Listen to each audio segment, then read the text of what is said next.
অপপ্রচারটা কে করছে? তৃণমূল থেকে করছে অপপ্রচারটা। কি করছে? অপপ্রচার করছে যে শুভেন্দু অধিকারী সন্দেশকালী সভা করতে আসলো, সেখানে রেখা পাত্র উপস্থিত নেই। রেখা পাত্র কি অবস্থায় আছে সেটা কি যে মিডিয়া এই প্রচারটা করছে সে কি জানে আদৌ? না ওরকম মিথ্যে প্রচার করে ওনারা নিজেদের বাড়াতে চাইছে, ইমেজটা বাড়াতে চাইছে।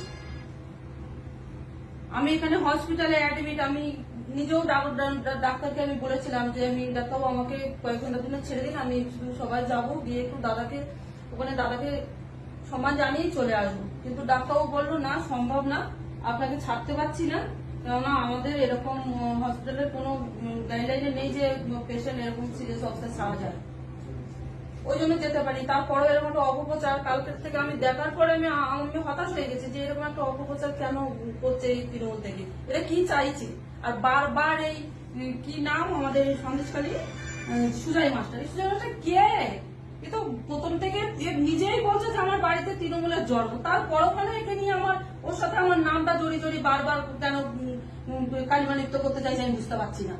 তৃণমূল বলছে তুমি নাকি তৃণমূলে যাবে, এরকম এটা একটা অবাস্তব কথা, অসম্ভব। তৃণমূলে যাওয়া আর মানে বিষ খাওয়া আমার কাছে সমান।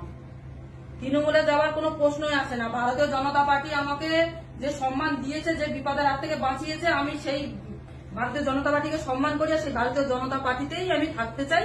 আর যদি আমি কখনো পলিটিক্স নাও করি তবুও আমি এই ভারতীয় জনতা পার্টিকেই সাপোর্ট করে যাবো। ঠিক আছে, তুমি রেস্ট নাও, কথা বলতে হবে না, তুমি রেস্ট। এই তুমি যে রাখো না।